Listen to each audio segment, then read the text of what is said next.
nítorí ìfẹ́ tí ẹ ní sí wa. Àgbàdúrà tó bá ti lọ sínú ọ̀rọ̀ yín báyìí, Olúwa ẹ là wá lójú, ẹ ṣí wa níyè, ẹ jẹ́ ká lè ní òye ọ̀rọ̀ yín gẹ́gẹ́ bí Ọlọ́run ṣe fẹ́, ká lè mọ ìfẹ́ yín láti inú ọ̀rọ̀ yín. Ní orúkọ Jésù ni àgbàdúrà, àmín. A ti ń sọ nípa ìbùkún Ábúráhámù. Ẹ jẹ́ ká ka ìwé Gálátíà orí 3 ẹsẹ̀ 8. Ó ní bí ìwé mímọ́ ti rí tẹ́lẹ̀ pé Ọlọ́run yóò dá àwọn kèfèrí láre nípa ìgbàgbọ́. Ó ti wàásù ìhìnrere ṣáájú fún Ábúráhámù. Òun wípé nínú rẹ̀ ni a ó bùkún fún gbogbo orílẹ̀-èdè. A sì ti ṣàlàyé pé gbogbo orílẹ̀-èdè túmọ̀ sí gbogbo èèyàn pátápátá. Kò sọ pé orílẹ̀-èdè kọ̀ọ̀kan, ṣùgbọ́n gbogbo èèyàn pátápátá. Gẹ́gẹ́ bẹ́ẹ̀ ni àwọn tí ṣe ti ìgbàgbọ́ jẹ́ ẹni alábùkún fún pẹ̀lú Ábúráhámù olódodo. Ẹ jẹ́ kí n ka ẹsẹ̀ 9 yẹn lẹ́ẹ̀kan sí torí kó ṣe pàtàkì lọ́pọ̀lọpọ̀. Ó ní gẹ́gẹ́ bẹ́ẹ̀ ni àwọn tí ṣe ti ìgbàgbọ́ jẹ́ ẹni alábùkún fún pẹ̀lú Ábúráhámù olódodo. Ó ní pé ẹni tó bá ṣe ti ìgbàgbọ́, ìyẹn ni pé ẹni tó bá ti gbàgbọ́ nínú Kristi ló ń sọ yẹn, ìyẹn ni ẹni tó bá jẹ́ onígbàgbọ́, wípé irú ẹni bẹ́ẹ̀ a ti ṣe alábùkún fún pẹ̀lú Ábúráhámù pẹ̀lú rẹ̀.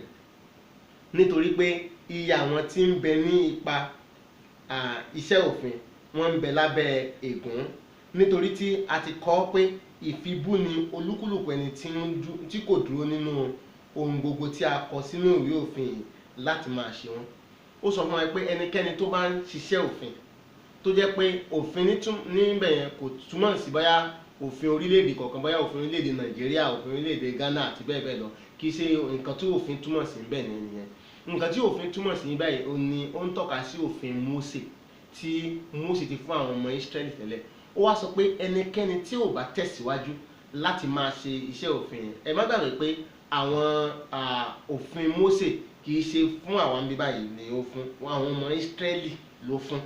Nítorí náà àwa gẹ́gẹ́ bí àwa tá a wà ní ilẹ̀ aláwọ̀ dúdú, tí a wà bí báyìí ní ipa àbí tá a wà ní orílẹ̀-èdè ayé yìí, àwa ò sí lábẹ́ òfin Mósè. Nítorí náà tó bá ń sọ nípa àwọn tó wà lábẹ́ òfin Mósè tẹ́lẹ̀, àwọn ọmọ Ísírẹ́lì láyé ìgbà yẹn ló ń sọ wípé wọ́n wà ní abẹ́ òfin Mósè. Ṣùgbọ́n wọ́n wá sọ wípé nǹkan kan tó ṣe pàtó tó yẹ pé ó yẹ kéèyàn ṣàkíyèsí nípa òfin Mósè, ó ní pé ègún ni fún ẹnikẹ́ni tí ò bá tẹ̀síwájú nínú òfin yẹn láti máa ṣe wọ́n. Ẹ á rí i pé tá a bá ṣàgbéyẹ̀wò àwọn ẹsẹ̀ mìíràn ní Bíbélì dáadáa, a lè mọ ìtumọ̀ nǹkan tó ń sọ níbàyìí. Ìkúnlẹ̀ nǹkan tí Paul ń sọ òun náà ni pé kò yẹ kí ẹnikẹ́ni kó máa tẹ̀síwájú láti máa ṣe wọ́n.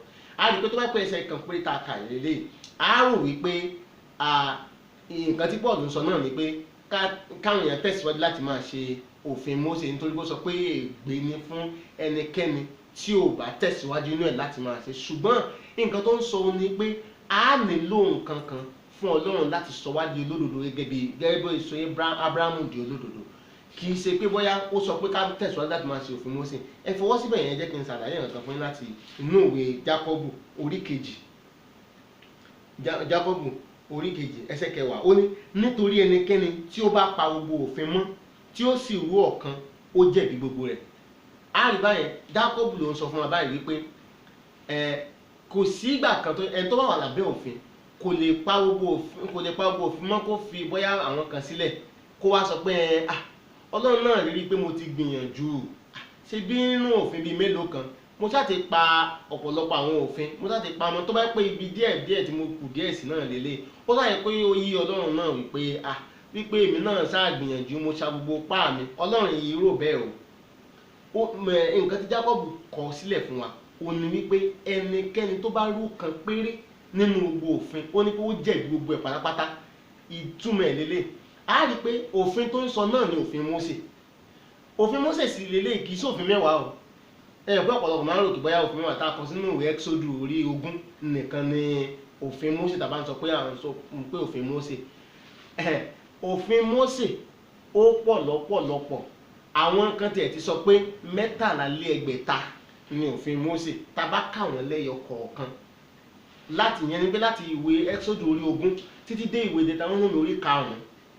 Ìyẹn ni pé gbogbo ìwé Ẹ́kísódù yòókù láti orí 20 títí ẹsẹ̀ 20 orí 40 àti gbogbo ilé Lẹ́fítíkù àti gbogbo ìwé Númérì àti orí bíi 5 sí 6 nínú ìwé Deuteronomy, gbogbo ẹ̀ ni òfin Mósè.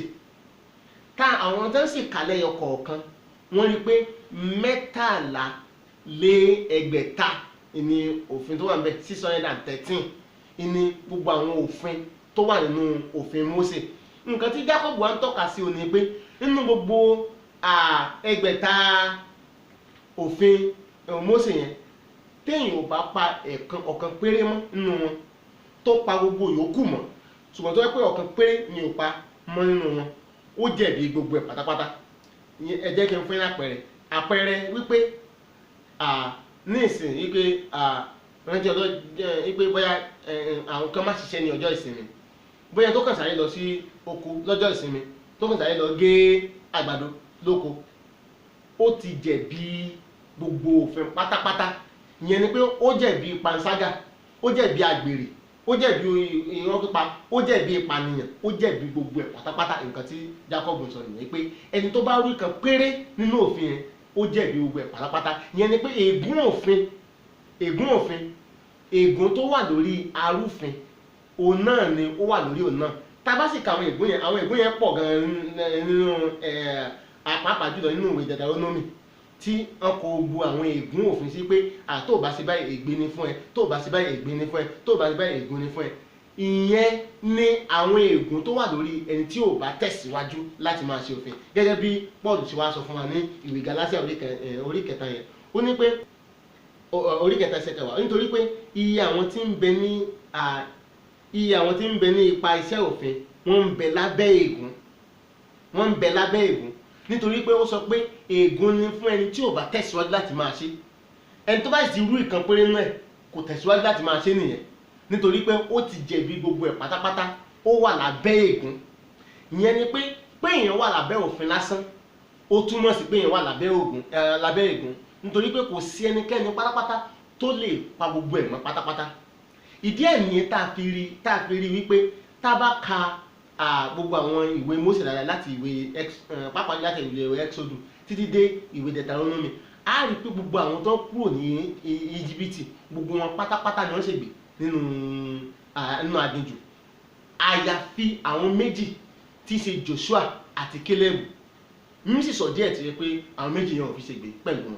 Gbogbo àwọn yòókù gbogbo wọn pátápátá ni wọ́n ṣègbè, nítorí pé gbogbo wọn la rúfin. Caleb àti Joshua, ṣé àwọn náà wá mọ́ jùlọ ni? Só jẹ́ pé àwọn ni wọn ò rú òfin kankan gbogbo òfin bí 600 tá a sọ yẹn, ṣé àwọn ni wọn ò rú kankan nínú ẹ̀ ni? Kì í ṣe bẹ́ẹ̀. Àwọn náà jẹ́ arúfin bí àwọn yòókù ni, ṣùgbọ́n nǹkan tó yà wọ́n sọ́tọ̀ ò ní pé nítorí pé wọ́n gbàgbọ́, wọ́n ní ìgbàgbọ́ nínú ìlérí tọ́lọ́run ti ṣe fún wọn, kì í ṣe nínú òfin o, ṣùgbọ́n nínú ìlérí tọ́lọ́run ti ṣe fún àwọn Ísírẹ́lì, torí pé wọ́n gbàgbọ́ nínú ẹ̀. Ìdí ẹ̀ nìyẹn táwọn fi wọlé ilẹ̀ ìlérí. Tabaka ẹ jẹ́ ká fọwọ́ síbẹ̀ ká inú ìwé Hébérù orí 4 láti ṣe 13, ó ní pé ṣùgbọ́n ẹ máa gba ara yín níyànjú ní ojoojúmọ́ níwọ̀n ìgbà tí à ń pè ní òní, kí a má bàa ṣe ọkàn ẹnikẹ́ni nínú yín le nípa ẹ̀tàn ẹ̀ṣẹ̀, nítorí àwa di alábàápín pẹ̀lú Kristi bí àwa bá di ìpilẹ̀ṣẹ̀ ìgbẹ́kẹ̀lé wa mú ṣinṣin títí dé òpin. Nígbà tí à ń wí pé lónìí bí ẹ̀yin bá gbọ́ ohùn rẹ̀, ẹ má ṣe ọkàn yín le bí ìgbà ìmúnibínú, nítorí àwọn ta ní bí nínú nígbà tí wọ́n gbọ́, kí a ṣe gbogbo àwọn tí ó ti pàṣẹ Mósè jáde láti Íjíbítì wá. Àwọn ta ni ó bínú sí fún 40 ọdún, kí a ṣe fún àwọn tí ó dẹ́ṣẹ̀ òkú àwọn tí ó sùn ní aginjù. Ó ní pé àwọn ta ni Ọlọ́run bínú sí nínú aginjù? Ó ní pé àwọn tí wọ́n dẹ́ṣẹ̀, àwọn tí òkú wọn sùn nínú aginjù, yẹn ni pé wọn tí wọ́n kú nínú aginjù. Ó ní pé àwọn ta ni ó búra fún pé wọn kì yóò wọ inú ìsinmi o, bí kò ṣe fún àwọn tí kò gbọ́ràn. A rí pé ó pe nǹkan tí wọ́n ṣe tí ò jẹ́ kí wọ́n délẹ̀ ìlérí, gbogbo wọn pátápátá ó pè ní ẹ̀ṣẹ̀, ó tún pè ní àìgbọràn. Ó ní pé àwọn ta ni ó búra fún pé wọn kì yóò wọ inú ìsinmi o, bí kò ṣe fún àwọn tí kò gbọ́ràn. Kí wá ní àìgbọ́ràn wọn? Kí ni ẹ̀ṣẹ̀ wọn tí wọ́n ṣẹ̀? Ṣé nítorí pé wọ́n rú àwọn òfin, gbogbo àwọn òfin Mósè bọ́n ṣe pọ̀ tó yẹn, ṣé nítorí pé wọ́n rú àwọn òfin yẹn ni? Ìdí ẹ̀ tí wọ́n fi débẹ̀ nìyẹn. Ẹ jẹ́ ká wo ẹsẹ̀ tó tẹ̀lé. Àwa sì rí pé wọn kò lè wọ inú rẹ̀ nítorí àìgbàgbọ́. ìyẹn ni pé ẹ̀ṣẹ̀ wọn àti àìgbọ́ràn wọn ò ní àìgbàgbọ́. A wá rí pé àwọn tó wọlé tabaka nínú ìwé Númérì orí 13 àti orí 14, àwọn tí ó wọ ilẹ̀ ìlérí nínú wọn àwọn ni Kélébù àti Joshua. Ìdí ẹ̀ táwọn yẹn fi wọbẹ̀ wọ́n ni pé Mósè rán wọn lọ síbẹ̀ wípé kí wọ́n lọ wo bẹ̀. Ìgbà tí wọ́n lọ wo bẹ̀, ìgbà tí wọ́n padà dé, wọ́n sọ wípé àwọn lè lọ sí ilẹ̀ ìlérí. Àwọn yòókù wọn sọ pé rárá pa àwọn ò lè lọ síbẹ̀, wípé àwọn tó wà ń bẹ̀ òmìrán ni wọ́n lágbára, ilẹ̀ tó wà ń bẹ̀ kódà ó ń gbé èèyàn mi ni nínú wájú wọn, akéré gidi gan wájú wọn, níṣẹ́ ládàbí kakòrò níwájú wọn. Wọn ò nígbàgbọ́ nínú ìlérí wo? Ìlérí tọ́lọ́run ti ṣe fún Ábúráhámù. A sì ti sọ fún wa nínú ẹ̀kọ́ tó kọjá pé ìlérí tọ́lọ́run ṣe fún Ábúráhámù, ìlérí yẹn ni bóun ó ṣe fún gbogbo àgbáyé ní ìdáláre kúrò nínú ẹ̀ṣẹ̀ nípa ìgbàgbọ́ nínú Kristi. Ìlérí yẹn Ọlọ́run ṣe fún Ábúráhámù. Nítorí náà báwọn ṣe sọ, bí àwọn Kélébù àti Joshua bọ́n ṣe sọ pé àwọn ó lọ sílẹ̀ ìlérí yẹn, bí wọ́n ṣe ní ìgbàgbọ́ wípé àwọn lè lọ sílẹ̀ ìlérí yẹn, ìgbàgbọ́ yẹn àfiwé ìgbàgbọ́ nínú Kristi ni. Gẹ́gẹ́ bí Paul ṣe sọ, àfiwé ìgbàgbọ́ gẹ́gẹ́ nínú Kristi ni. Nítorí náà a rí wípé kì í ṣe iṣẹ́ òfin ni ó fún wọn ní ìyè, kì í ṣe iṣẹ́ òfin ni ò jẹ́ kí wọ́n kú pẹ̀lú àwọn yòókù nínú aginjù, ṣùgbọ́n ìgbàgbọ́ nínú ìlérí tọ́lọ́run ti ṣe fún Ábúráhámù. Ìlérí yẹn sì ni ìlérí bó wọn ṣe sọ gbogbo aráyé di olódodo nípasẹ̀ ìgbàgbọ́ nínú Kristi, bó wọn ṣe sọ aráyé bó wọn ṣe gba aráyé kúrò ní abẹ́ ẹ̀ṣẹ̀ nípa ìgbàgbọ́ nínú Kristi. Òun náà ni ìlérí tọ́lọ́run ṣe fún Ábúráhámù. Nítorí pé a ti kà tẹ́lẹ̀ pé bí ìwé mímọ́ sì ti rí tẹ́lẹ̀ pé Ọlọ́run yóò dá wọn kèfèrí láre nípa ìgbàgbọ́, ó ti wàásù ìhìnrere ṣáájú fún Ábúráhámù. Òun wípé nínú rẹ̀ ni a ó ti bùkún fún gbogbo orílẹ̀-èdè ayé. Ìyẹn ni pé nínú rẹ̀ ni a ó ti dá gbogbo orílẹ̀-èdè ayé láre. Nǹkan tó ń sọ nìyẹn. Torí pé mo sọ fún wa tẹ́lẹ̀ pé ìbùkún yẹn kì í ṣe nǹkan tá a lè fojú rí. Ìbùkún yẹn ó jẹ́ ìdáláre nípa ìgbàgbọ́ tó wà nínú Kristi. Ìyẹn ni ìbùkún yẹn. Nítorí pé tabaka ẹsẹ̀ 11 báyìí, nítorí ó dá ni lójú pé a kò dá ẹnikẹ́ni láre níwájú Ọlọ́run nípa iṣẹ́ òfin, nítorí pé olódodo yóò yè nípa ìgbàgbọ́. Kẹrin báyìí ó ní pé olódodo yóò yè nípa ìgbàgbọ́. Wípé nípa ìgbàgbọ́ ni a ó fi dáni láre. Ìgbàgbọ́ nínú kíni? Ìgbàgbọ́ nínú Kristi. Ìgbàgbọ́ nínú kì í ṣe ìgbàgbọ́ wípé Kristi ó lè ṣe nǹkan tá a lè fojú rí o, ṣùgbọ́n ìgbàgbọ́ nínú ikú àtàjíǹde Kristi. Torí ẹ̀mí fún máa ń sọ fún wa pé ìwàásù tí tá a bá ti sọ̀rọ̀ nípa àjíǹde Kristi, ìyẹn sì wàásù asán ni.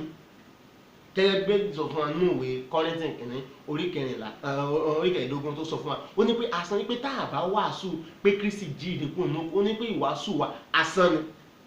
Gẹ́lẹ́ bẹ́ẹ̀ náà là ń sọ fún wa báyìí wípé ìgbàgbọ́ nínú àjíǹde Kristi ò ní jẹ́ pé Ọlọ́run dáyàn láre, ò ní jẹ́ pé èèyàn jẹ́ olódodo níwájú Ọlọ́run. A rí pé Ọlọ́run pè Ábúráhámù ní olódodo. Tá bá wo ẹsẹ̀ 6, ó ní pé gẹ́gẹ́ bí Ábúráhámù ti gba Ọlọ́run gbọ́, a sì kà á fún un ní òdodo. Ìgbàgbọ́ yẹn ò ní ohun tí a kà fún Ábúráhámù gẹ́gẹ́ bí òdodo. Kì í ṣe pé Ábúráhámù jẹ́ ẹni tó mọ́nú ọgbọ̀nà ẹ̀ gbogbo. A rí pé Ábúráhámù òun gan parọ́ lẹ́ẹ̀mejì. Yóò parọ́ nípa aya rẹ̀ tí ṣe Sárà, wípé kì í ṣaya òun, wípé arábìnrin òun ni. Ó sọ bẹ́ẹ̀ fún Fáráò, ó sọ bẹ́ẹ̀ fún Abímẹ́lékì. Nítorí náà kì í ṣe pé bóyá kò sí ẹ̀ṣẹ̀ kan pátápátá nínú ayé Ábúráhámù ni Ọlọ́run ṣe pè ní òdodo, ṣùgbọ́n kí ni ìdí ẹ̀ Ọlọ́run pè ní olódodo? Ńlá ilẹ̀ kàlẹ́sẹ̀ 6 tó sọ pé gẹ́gẹ́ bí Ábúráhámù ti gba Ọlọ́run gbọ́, a sì kà á sí fún un ní òdodo. Ìgbàgbọ́ yẹn ni a kà sí lọ́rùn gẹ́gẹ́ bí òdodo, wípé torí pé ìwọ ti gbàgbọ́